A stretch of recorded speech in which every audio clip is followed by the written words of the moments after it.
오늘은 다니엘서 4장의 말씀을 여러분과 함께 나누는데요. 다니엘서 이 12개의 장이 첫 번째 6장은 사건 중심으로 돼 있고 말씀을 드렸지만 그 이후에는 다니엘에게 보여진 여러 가지 아주 신기한 환상들에 대한 그런 이야기와 해석들이 등장을 하는데 뒤로 갈수록 내용이 좀 어렵다라는 느낌을 피할 수가 없어요. 그래서 이제 매주마다 설교를 준비하는 이제 저희들로서는 앞으로 숙제가 크다라는 고민을 하고 있는데 이제 그럼에도 불구하고 사실상 다니엘을 읽으면서 굉장히 신기하게 느껴지는 장이 하나 있다면 4장입니다.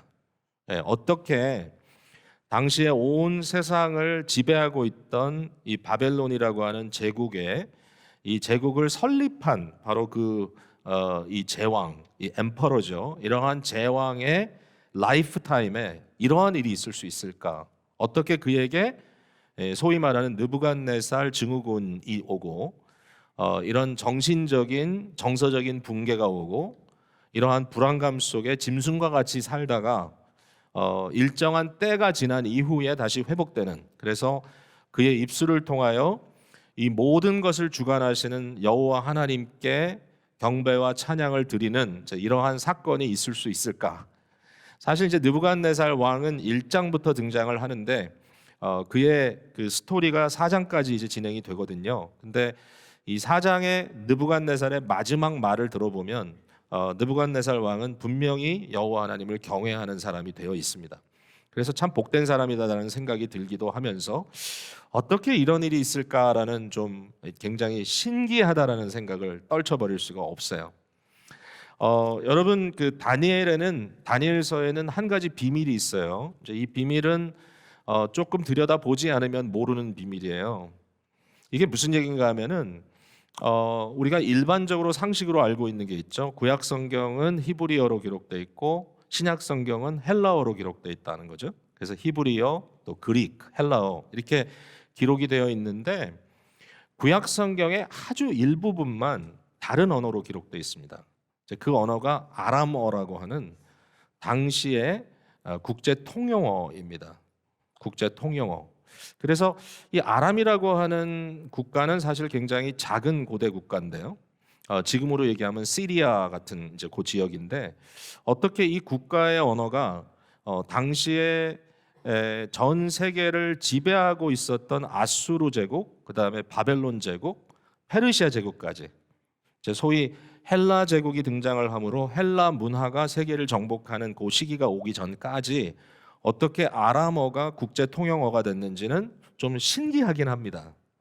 근데 생각해 보면 오늘도 영어가 국제 통용 언어잖아요. 근데 영국이라는 나라는 조그만 나라잖아요.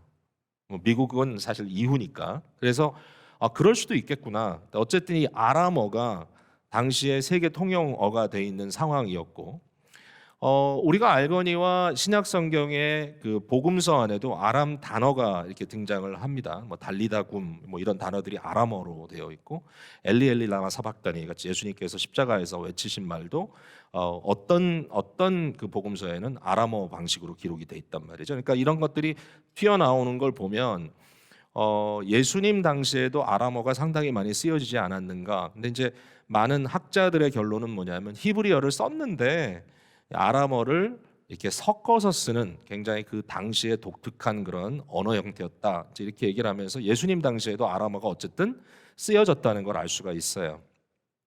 다니엘서는 2장 4절부터 7장 끝까지 아람어로 기록이 되어 있습니다. 이게 좀 이상해요. 갑자기 히브리어로 쓰다가 아람어로 쓰다가 다시 히브리어로 씁니다. 근데 7장 이후에 나와 있는 것은 약간 비밀 문서 같은 내용이기 때문에 공용어가 아니더라도 그렇게 히브리어로 쓰여졌다는 게 뭐 괜찮아요, 생각에. 그러면 왜 중간에 이걸 이렇게 썼느냐라는 생각을 해보면 이런 생각이 들어요. 또 민족 언어를 쓰다가 공용 언어를 썼다 거죠. 그러니까 이제 우리가 이렇게 지금 예배를 드립니다. 제가 우리말로, 우리 한국어로 지금 말씀을 드리고 있는데 갑자기 어느 분들이 견학을 온다고 여러 민족 사람들이 뒤에서 우르르 예배당으로 들어왔단 말이죠. 그러면 갑자기 제가 영어를 쓰기 시작하는 거죠. 왜 그래요? 여러분도 어느 정도 이해할 수 있고 사실 잘 이해할 수 있고 또 이렇게 새로 들어온 사람들은 영어밖에 모르니까 그분들에게 영어로 했을 때 모두가 이해할 수 있는 게 아닌가. 자, 그러면 다니엘서 2장부터 7장까지 나오는 내용들이 어떤 내용이냐면은 온 천하에 유일하신 하나님은 하늘의 하나님 한 분밖에 없다라는 증거를 하는 거예요. 근데 이게 그냥 이스라엘의 하나님, 히브리의 하나님 이게 아니에요. 온 천하의 하나님인 거예요. 이제 그것을 당시의 제국을 다스리던 사람들의 경험들을 통해서 보여준다는 거죠. 그것을 아람어 국제 통용어로 썼다는 것이 좀 의미가 있다라는 생각을 하게 됐어요. 뭐 이거는 누가 주장한 내용은 아니에요. 제가 그렇게 한번 생각을 풀어본 건데, 자, 여러분 한번 4장 1절을 보시면요. 4장은 어떻게 기록이 되어 있냐면은 느부갓네살 왕의 조서로 기록이 되어 있어요. 이것은 느부갓네살 왕 스스로 한 말로 기록이 되어 있단 말이죠. 그러니까 히브리 말을 한 게 아니라 말 그대로 아람어를 썼을 가능성이 많아요. 이 부분에서. 자, 느부갓네살 왕은 천하에 거주하는 모든 백성들과 나라들과 각 언어를 말하는 자들에게 조서를 내린다는 거예요. 여러분 이해가 되죠? 예. 이 메시지는 히브리 사람들 위해 기록한 게 아니에요. 이 메시지는 특정한 민족만을 위해서 기록한 게 아니라 모든 백성, 모든 나라, 모든 언어권에 있는 사람들에게 내가 조서를 내린다는 거야. 그러다 보니까 이것은 모든 사람들이 들어야 할 것이구나. 이렇게 우리가 판단할 수 있는 거예요. 결론적으로 하나님께서 여호와 하나님께서 이스라엘 백성을 언약 백성으로 삼으시고 저들을 통하여 예배를 받으시고 저들을 통하여 하나님의 이름이 온 땅에 전파되기를 원하셨던 그 하나님이 유일한 하나님이요, 유일한 신이시요, 천하의 모든 것을 주관하시는 분이다라고 하는 사실이 드러나는 장면이다라고 말할 수 있습니다. 자, 4장의 내용을 한번 살펴볼게요. 첫 번째 여러분께 말씀드리고 싶은 것은 굉장히 참 재밌는 지금 상황이 벌어지고 있다라는 겁니다. 여러분, 느부갓네살 왕은 누굽니까? 전 세계를 지금 통합한 위대한 장수요, 장군이요, 왕입니다. 느부갓네살이 바벨론을 제국을 세웠습니다. 이 사람은요, 당시 알려진 세상 어느 곳도 마음대로 드나다녔습니다. 오고 가고 누구도 그를 막을 수가 없어요. 누구도 그 앞에 서가지고 대적할 자가 없을 정도로 이제는 무적이에요. 모든 사람들을 다 마음대로 주무를 수 있는 사람이 느부갓네살이에요. 근데 다니엘서가 우리에게 증거해 주는 건 뭐냐면은 이와 같은 느부갓네살의 마음 속에 하나님께서 마음대로 드나드셨다는 거예요. 그러니까 이게 되게 재밌는 상황이에요. 그러니까 느부갓네살은 자기가 세상은 어디든지 드나들면서 자기 마음대로 할 수 있다고 생각하는데 사실은 느부갓네살의 마음 속에 드나들면서 마음대로 행하시는 분이 하나님이에요. 여러분, 사람들이 뭐 이건 내 마음인데 내 뜻인데 이렇게 얘기하죠. 근데 그렇지 않아요. 우리의 마음도 하나님의 주권적 영역이라는 게 분명히 드러나 있어요. 느부갓네살이 2번 꿈을 꾸죠. 2번의 느부갓네살의 꿈이 기록이 되어 있죠. 2장과 4절에 기록이 되어 있는데 이 느부갓네살 왕의 마음속에 하나님께서 거대한 꿈들을 보여주시고 그를 두렵게 하셨습니다. 천하를 호령하는 느부갓네살이지만 하나님께서 그의 마음에 이와 같은 환상을 보여주셨을 때 너무 두려웠습니다. 이 두려움 속에 이게 도대체 무슨 뜻인지 해석을 알기 위하여 사람들을 동원하는데 누구를 부르겠어요? 당연히 다니엘을 부르죠. 다니엘은 결국은 느부갓네살에게 너무 중요한 사람이 되어 있습니다. 다니엘을 통하여 하나님의 뜻이 무엇인지가 분명하게 드러나고 이것을 듣게 되는 느부갓네살 왕은 거기에 대해서 크게 토를 달지 않습니다. 자, 오늘 본문에 느부갓네살의 꿈을 다니엘에게 얘기를 합니다. 다니엘은 그 꿈을 듣습니다. 꿈은 대강 이런 겁니다. 느부갓네살이 꿈속에서 한 나무를 봅니다. 그 나무는 거대한 나무로 성장하는데요. 땅의 중앙에 심겨진 나무. 얼마나 거대한가 하면은 그 나무가 하늘까지 닿았다. 근데 우리가 생각하는 그러니까 삐쭉하게 하늘로 올라간 그런 나무가 아니고요. 어마어마하게 펼쳐져 있는 그러한 거대한 나무입니다. 그 나무가 얼마나 거대한지 그 나무에 맺혀진 열매들이 천하의 모든 사람들이 먹게 되고 그 나무 밑에서 짐승들이 거하고 사람들도 거하고 그 나무 위에 수많은 새들이 와서 깃들어 있는 정말 온 세상을 한눈에 보여주는 거대한 나무인 것이죠. 근데 갑작스럽게 하늘로부터 음성이 들립니다. 그 음성을 이렇게 얘기합니다. 왕이 뭐라 했냐면 한 순찰자, 한 거룩한 자가 하늘에서 내려왔다 그랬어요. 한 순찰자, the watcher 그랬습니다. 그러니까 모든 사물을 보시는 자, 모든 것을 관찰하시는 자. 근데 그분이 그냥 보통 인물이 아니라 거룩한 자. 이 거룩하다는 말은 분명히 다른 존재하고는 차별되는 자. 뭔가 너무나 다른 존재. 그러니까 결국은 이제 하나님의 이제 표현이고요. 하나님의 메신저라고 할 수도 있고 이것을 그리스도적 일종의 그 나타남이라고 우리가 이야기할 수도 있는 구약성이 상당히 미스테리어스한 부분인데 어쨌든 나중에 이제 느부갓네살이 자기가 실제로 이것을 경험하게 되는 그 사건에 대해서는 하늘로부터 음성이 들렸다. 즉 하나님의 음성을 그대로 자기가 들은 것으로 이렇게 이야기를 합니다. 어쨌든 이 음성이 들려서 뭐라고 하냐면 저 나무를 베어버리라 그래요. 베어버리라. 만약에 이 느부갓네살이 꿈속에서 이 나무가 베어지면서 이 나무가 쓰러지는 그 굉음을 들었다면 얼마나 두려웠을까. 상상할 수 없죠. 그런 아주 거대한 비전을 그가 봤어요. 근데 이제 쓰러진 다음에 그것으로 끝난 게 아니라 순찰자가 말하기를 그 나무의 구루터기를 그대로 두고 구루터기를 쇠와 동으로 이렇게 이렇게 쌓아놓고 메어놓고 7대를 기다린다라고 하는 말을 하고 있습니다. 구루터기가 남았다는 것은 뭔가 거기에 새로운 출발이 기다리고 있다라는 의미도 되겠죠. 자, 이 꿈을 다니엘에게 들려줬을 때 다니엘은 그 이야기를 듣고 한참 동안 아무 얘기를 못합니다. 입을 열지 못해요. 감히. 왜 못 열죠? 내용이 너무 살벌하기 때문에 그런 거죠. 왕이 좀 감을 잡았을 거예요. 그러니까 왕이 다니엘에게 개의치 말고 있는 그대로 나에게 얘기를 해달라. 그랬더니 다니엘이 이렇게 얘기하죠. 이 모든 일이 왕이 아닌 왕의 대적에게 임하기를 바란다. 이러면서 그 꿈 얘기를 합니다. 근데 다니엘이 그걸 직접적으로 얘기를 해요. 이렇게 삥 돌아가지 않고 하는 말이 왕이여, 당신이 꿈에서 보았던 그 거대한 나무는 바로 당신입니다. 하나님이 당신을 위대하게 하셨고 하나님이 당신을 거대하게 하셨고 결국 당신에게 모든 세상의 백성들이 깃들고 있는데 하늘로부터 음성이 들려 그 나무가 베어지는 것 바로 당신입니다. 당신이 7대를 정신이 붕괴되고 짐승의 모습으로 살아가게 될 것입니다.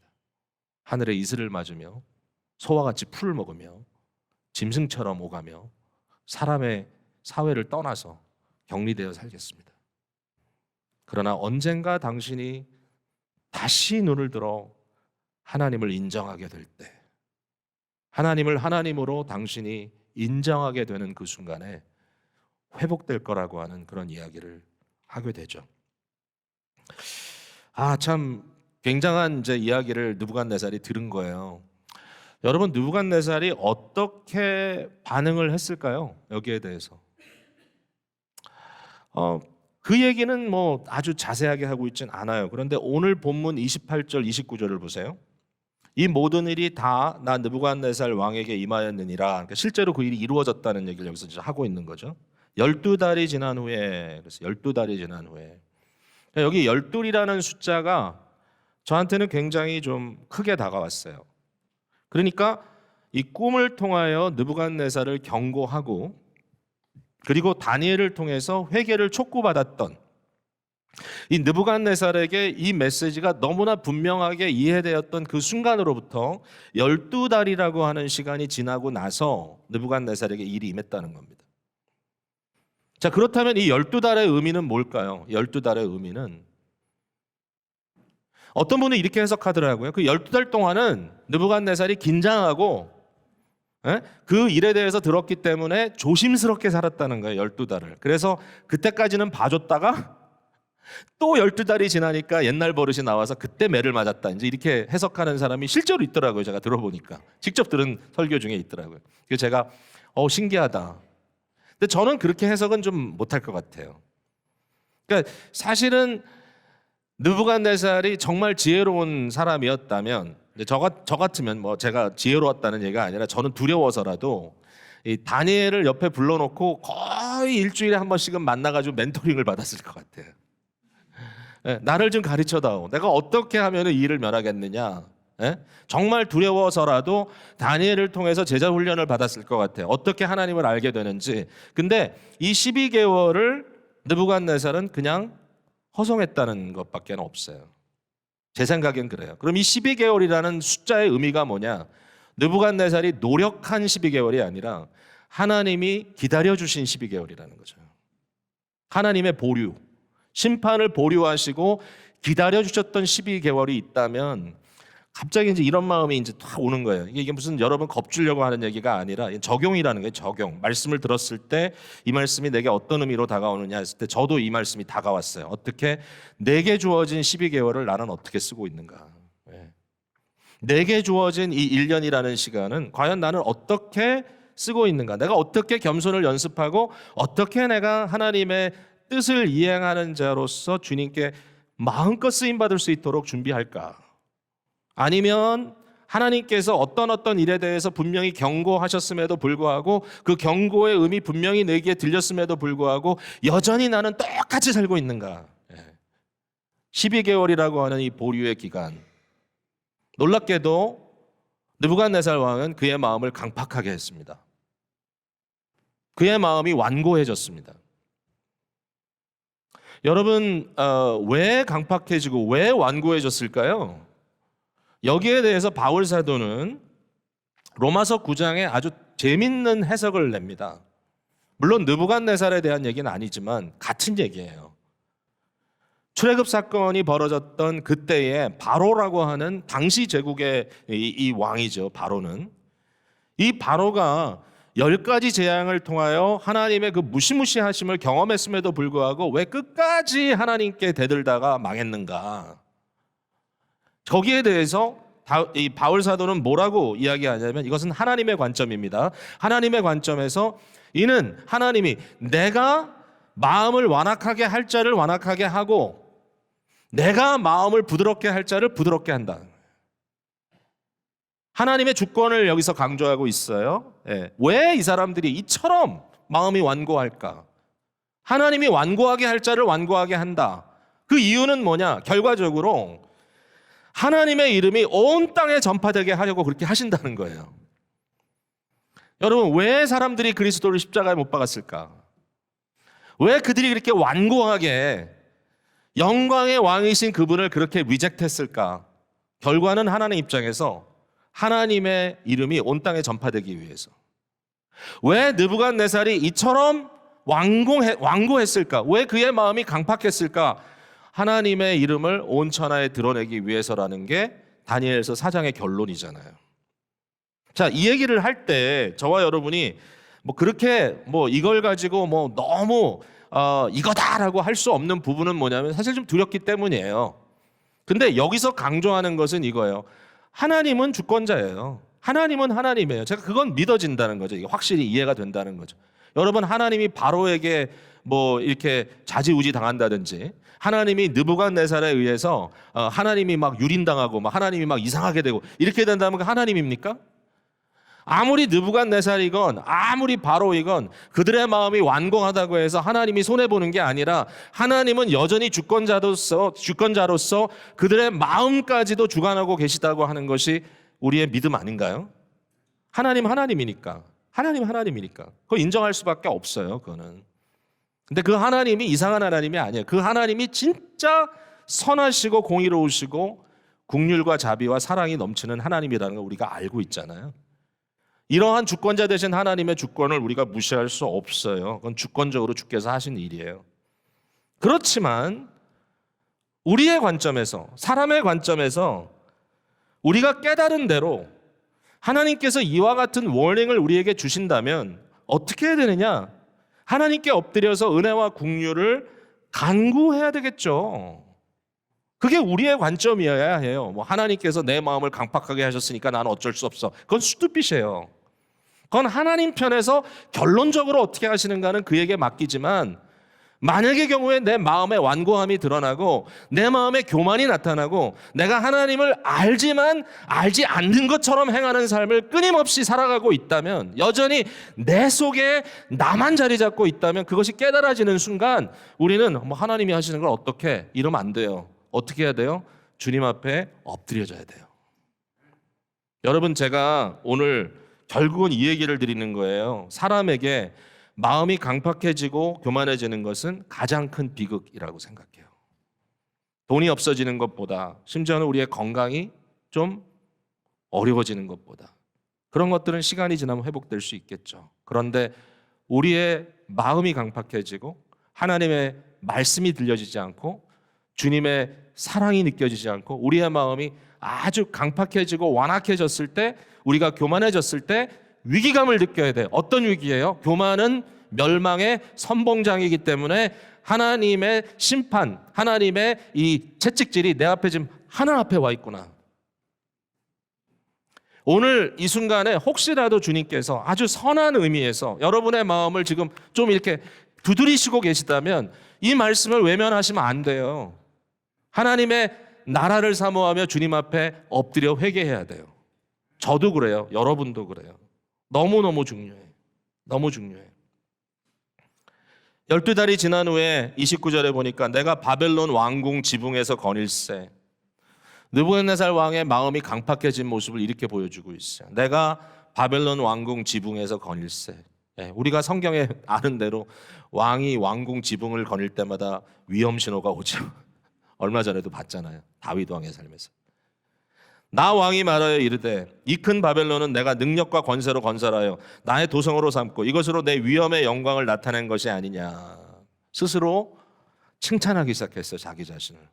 이거 내가 한 건데 끝이 보이지 않아요. 너무 거대해. 아름다웠을 거예요. 그 눈앞에. 여러분, 바벨론의 불가사의라고 하는 이 행잉 가든, 공중에 서스펜드 되어 있던, 매어 있던 정원, 이거 내가 만든 건데, 느부갓네살이 얘기했을 겁니다. 나의 왕비를 위해서 내가 만든, 정말 아름답네. I did it. 내가 했다. 나의 것이다. 이렇게 하면서 그 모든 것을 인하여 스스로 자랑하기 시작합니다. 여러분, 이게 느부갓네살 왕에 보였던, 눈에 보였던 거예요. 이게 바로. 여러분 생각해 보세요. 그가 과연 이것을 제대로 본 것인가? 한편 보면 뭐 그럴 수 있지라고 판단할 수 있어요. 근데 본다는 데는 몇 가지 의미가 있어요. 있는 그대로 감각으로 내가 느끼는 것을 센세이션이라고 불러요. 눈이라고 하는 이 시각이죠. 시각을 통해서 내가 무엇을 본다. 근데 사람에게는요, 이 센세이션이 센세이션으로 그대로 우리에게 남는 것은 없어요. 물론 센세이션이 없다는 거 아니에요. 있어요. 그러나 그것이 우리에게 들어오는 순간 우리는 그것을 마음으로 해석하고 이해하고 판단합니다. 사람의 마음은 그렇기 때문에 우리가 모든 사물을 눈으로 보는 게 아니라 마음으로 본다 그래요. 그것을 뭐라 하냐면은 인지한다 그래요. 인지. 감각이 아니라 인지. 이것을 감각은 센세이션, 인지는 퍼셉션이라 그래요. 퍼셉션. 실제로 모든 사람들은 보는 것은 해석된 거예요. 나의 마음을 통해서. 그러니까 이 장면을 보는 느부갓네살은 강팍한 마음으로 그걸 본 거예요. 교만한 마음으로 본 거예요. 그거를 우리가 이해해야 돼. 여러분, 우리가 무엇을 봤을 때 그게 그냥 팩트로 보이는 게 아니고 거기에 어떤 벌써 많은 작용이 우리에게 들어가는데, 실제로 우리의 브레인도 대단해요. 우리의 브레인도 눈에 보이는 감각을 해석하고 그것을 이렇게 벌써 우리에게 유용한 방법으로 바꿔버리는 작업을 합니다. 제가 예전에 이 왼쪽 눈이 이 각막에 이물질이 하나 붙어버렸어요. 각막에. 그래가지고 오랫동안 눈을 이렇게 뜨고 보면 이만큼 하얀 스팟이 있었어요. 그러니까 다 보이질 않고 이만큼이 흐려요. 눈앞에 필드가. 그러니까 이제 얼마나 답답하겠어요. 그런 상태로 이제 병원에 가서 진단을 받고 이렇게 그분들의 얘기가 일단 6개월을 기다려보자. 아무 변화가 없어요. 일단 1년을 기다려보자. 아무 변화가 없어요. 근데 그게 뭘 기다리는 거냐고 제가 물어봤더니 하는 말이 사람의 브레인이 그 하얗게 된 그 필드 있잖아요. 그것을 자연스럽게 메꾼다는 거예요. 그러니까 눈은 안 보여요, 사실은. 거기가 이렇게 가려 있기 때문에 안 보이지만 이렇게 안 보이던 부분이 점점 메꿔져서 나중에는 보이는 거와 똑같이 돼 버린다는 거예요. 여러분 그 대단하죠. 근데 저는 안 됐어요, 그게. 안 되겠대. 너무 큰가 보대. 그래가지고 이제 수술을 해가지고 눈에다가 뭐 주사바늘 넣고 막 이래가지고 사실 그 이후로 제가 여전히 눈 때문에 고생을 좀 하거든요. 근데 이제 이게 제가 이 얘기를 드린 이유는 인간의 브레인도 그런 작용을 한다는 거예요. 거의 99% 그런 작용을 한대요. 제가요 대학생 때 이 퍼셉션 레버러토리, 퍼셉션 연구소에서 2년 동안 일을 했어요. 조수로. 별거 다 해봤죠. 재밌게 참 했는데 뭐냐면 학생들이 이렇게 들어오면 학생들을 실험 대상으로 실험을 하는 거예요. 제가 앉혀놓고 기구 앞에 앉혀놓고. 근데 그때 그 퍼셉션 랩에서 했던 여러 가지 다른 이런 그 엑스페리먼트 실험들이 있는데 그 중에 하나가 뭐냐면은 이런 만원경 같은 이런 양쪽 볼 수 있는 두 눈을 뜨고 앞을 내다보는 거예요. 이렇게 내다보면 그 안쪽 반대쪽에다가 그림을 집어넣어요. 그림을 두 가지 그림을 집어넣는데 사이즈는 유사하지만 다른 그림이에요. 두 가지 다른 그림. 그러면 제가 기억하기로는 어느 누구도 그것을 보면서 두 개 그림을 보는데요라는 사람이 없어요. 한 그림만 봐요. 두 개 중에. 그 신기하죠? 그래가지고 이제 그대로 두면 안 되죠. 실험이라는 것은 페어하게 해야 되니까. 왜냐하면 오른손잡이 왼손잡이가 있듯이 오른눈잡이 왼눈잡이가 있거든요. 여러분 다 더미는 아이가 있어요. 그런가 보다 해가지고 이제 바꿔놓아요. 바꿔놓고 보라 그러면 먼저 선택했던 그것만 보인다는 거예요. 이것을 selective seeing이라고 우리가 불러요. 이거 perception이에요. perception. 인지의 문제인 거예요. 여러분 자기가 보고 싶은 것만 봅니다. 그거 이상하죠? 자, 여러분 이럴 때가 있습니다. 내가 저 사람이 말이야 분명히 지나가면서 나를 봤는데 인사도 안 하고 못 본 척해. 아니 그 정도가 아니죠. 내가 인사를 해도 안 받아. 여러분 그런 사람들 있죠. 제가 두 가지를 말씀드릴게요. 첫 번째, 그 사람은 못 본 거예요. 네. 당신 못 봤는데 나? 못 봤어요. 그게 첫 번째 사실이고 두 번째 뭐냐면 그 사람이 당신을 안 좋아해요. 결론은 똑같아. 결론은 똑같은데 그 사람의 과정을 이해해 줘야 돼. 못 보는 거예요. 왜? 안 보기로 결정했기 때문에 마음으로. 그게 사실이에요. 이게 지금 제가 그냥 웃기는 얘기를 하자는 게 아니라 사람이 그렇게 봐요.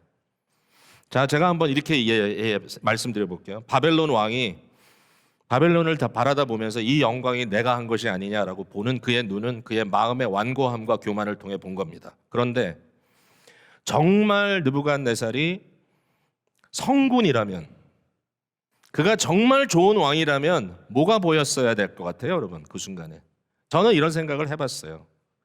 적어도 그가 성군이라면 자기가 저지른 수많은 전쟁으로 인하여 몸에 상처나고 병들고 불구가 된 사람들이 보여야 하고, 그 다음에 그 남자, 전쟁터로 끌려가서 죽임을 당한 그 남자, 남편을 잃고 아버지를 잃어버리고 아들을 잃어버리고 통곡하는 백성의 울음소리가 들려야 되는 거잖아요. 안 들려. 하나도 안 들려요. 이게 제가 하는 얘기가 아니에요. 다니엘이 하는 얘기예요. 27절에 그런즉 왕이여 내가 아뢰는 것을 받으시고 공의를 행함으로 죄를 사하시고 가난한 자를 긍휼히 여기심으로 죄악을 사하소서. 그리하시면 왕의 평안함이 혹시 장구하리이다. 왕이여 이 두 가지를 하세요. 죄를 사한다는 말은 자기가 스스로 죄를 용서한다 이런 뜻이 아니고 죄를 끊는다라는 뜻이에요. 이건 번역에 조금 문제가 있어요. 죄를 끊어내십시오. 두 가지 죄를 얘기합니다. 하나는 공의를 행하지 않는 죄입니다. 이게 뭐죠? 공의라는 건 뭐예요? 이것은 객관적인 선이에요. 내가 만든 선이 아니고 내가 원하는 선이 아니고 선 그 자체인 거예요. 왜? 이것은 선 자체이신 하나님의 선이기 때문에 그렇습니다. 하나님은 가장 공의로운 분이에요. 왜냐하면 하나님은 공의 그 자체예요. God is good 그러지 God has good 그렇게 얘기 안 해요. 하나님은 선을 지닌 분이다가 아니야. 하나님은 선이다. God has love가 아니에요. God is love예요. 하나님은 사랑 그 자체다. 하나님 이상은 없어요. 하나님은 본질적으로 가장 객관적이신 그분 자신이에요. 하나님은 주관적으로 하나님 입장에 또 주관이 아닌가? 그건 아니에요. 왜냐하면 하나님은 유일하시기 때문에 그게 주관과 객관으로 그렇게 나뉠 수 있는 이슈가 아니에요. 하나님은 창조주이시고 이 모든 피조물을 만드시고 주관하신 분이시기 때문에 그분이 곧 객관이에요. 하나님의 뜻을 아는 게 중요한 이유가 그거예요. 느부갓네살은 그렇게 안 살았어요. 느부갓네살 어떻게 살았죠? 내가 왕이에요. 내가 말하면 명령이에요. 내가 원하면 법이에요. 여러분 고대 사회와 현대 사회, 특별히 민주화된 사회의 차이가 뭐겠어요? 물론 뭐 그 안에서도 온갖 부조리가 일어나지만 독재주의 국가와 민주주의 국가의 차이가 뭐겠어요? 민주주의는 법을 통하여서 적어도 인식되어진 사회예요. 그러나 과거의 이런 제왕이라든지 독재자들의 마음속에는 자기가 법이에요. 자기 눈으로 보는 거예요. 자기 식대로 해석하는 거예요. 그리고 그것이 옳다라고 주장하는 거예요. 그 다음에 가난한 자를 긍휼히 여기라 그랬어요. 가난한 자를 왜 긍휼히 여겨요? 하나님은 가난한 자를 신원하시고 하나님은 고아의 아버지고 하나님은 과부의 남편이 되시기 때문에 하나님을 생각할 때 저들이 나보다 아래에 있는 것 같지만 내가 감히 저들을 아랫사람으로 다룰 수 없는 것은 나도 내 위에 상전이 있기 때문인 거잖아요. 근데 느부갓네살 이렇게 보지 않죠. 모든 사람이 가난해요. 그 사람의 눈에는. 모든 사람이 약자예요. 약자는 철저하게 자기의 목적을 위한 수단일 뿐이에요. 내가 얼마든지 내 뜻을 위해서 사용하고 그들을 버려도 아무도 거기에 대해서 말할 수 없어요. 다니엘이 그걸 지적한 거예요. 왕이요, 나는 왕의 신하로서 왕에게 충성해야 될 책임이 있기에 하나님의 종으로서 물론 나의 궁극적인 로열티는 하나님 나라에 있지만 그러나 나를 이곳에 보낸 이상 내가 당신에게 권고합니다. 왕을 사랑하는 마음으로 말합니다. 왕이여 돌이키소서, 죄를 끊으소서. 근데 그렇게 하지 않았습니다. 그래서 결국 마지막 우리가 본문을 통해 보는 것은 하나님이 그의 마음을 치셨어요. 마음을. 이거 진짜 두려운 일이에요. 마음을 쳤어요. 마음을.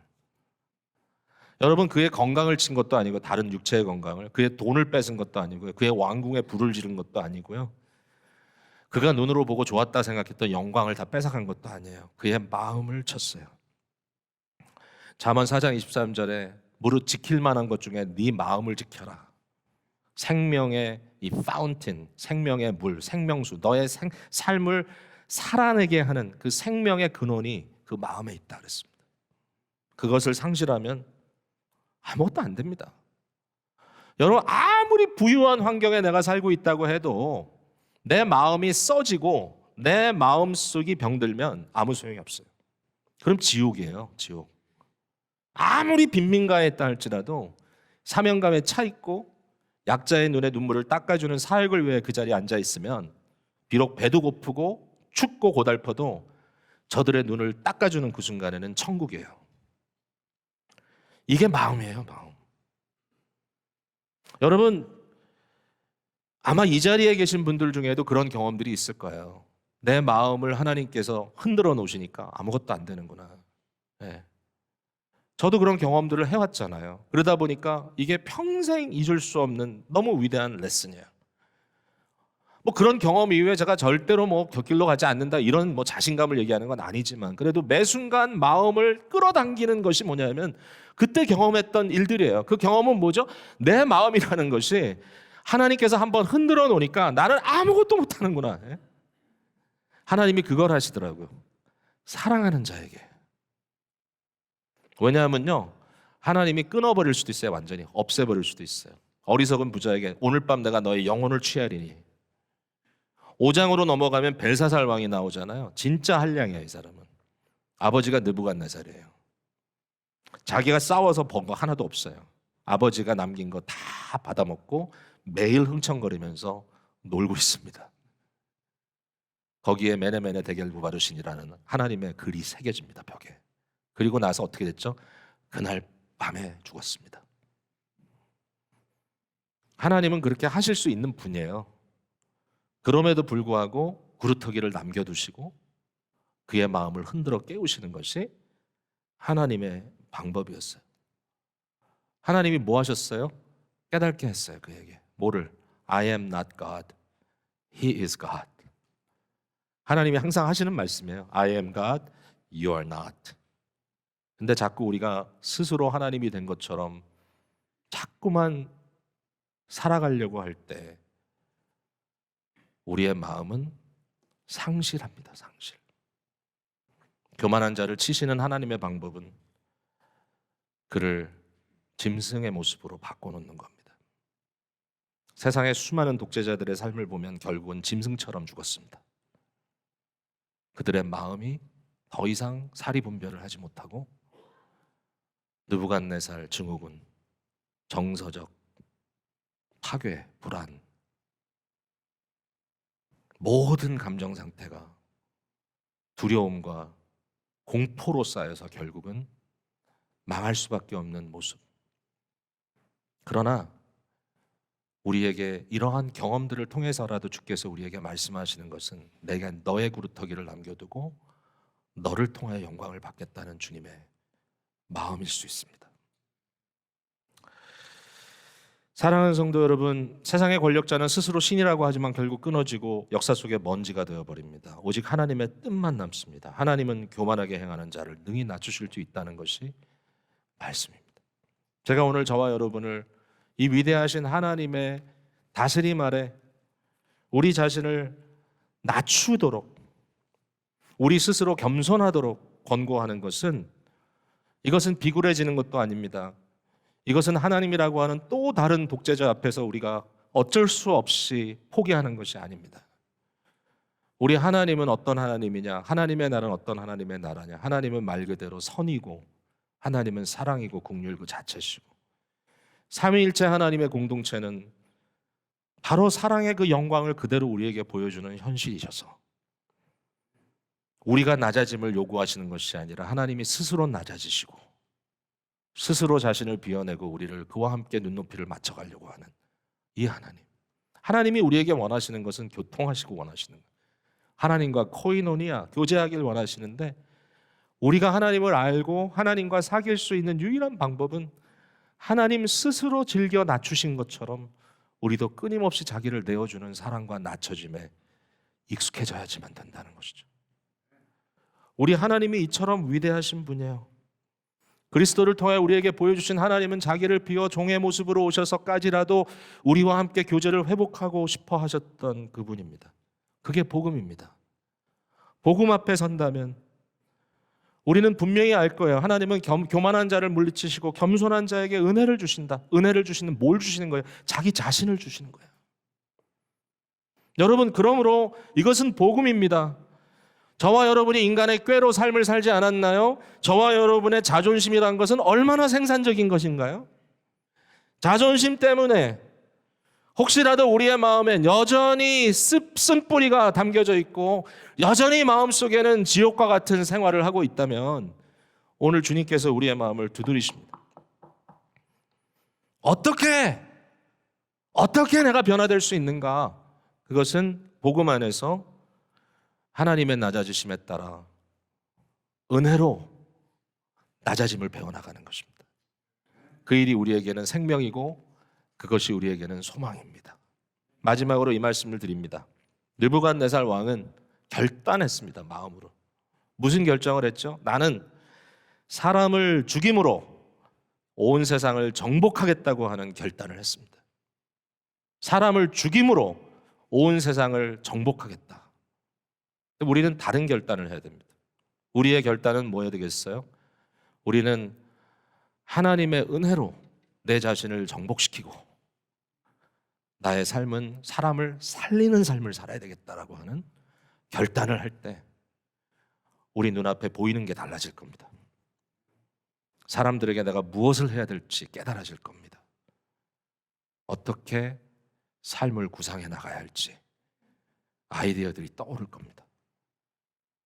저와 여러분의 삶이 교회의 삶이 되고, 교회의 삶이 하나님 나라의 삶이 되고, 하나님 나라의 삶은 곧 왕 되신 그리스도의 이 보내심 받으시는 삼위일체 하나님 그 자신이 되어지시는 놀라운 역사가 우리 가운데 있으리라. 하나님의 나라를 사모하면서 세상을 살려나가는 일에 동조하는, 동참하는 저와 여러분이 되기를 주님의 이름으로 축복을 드립니다.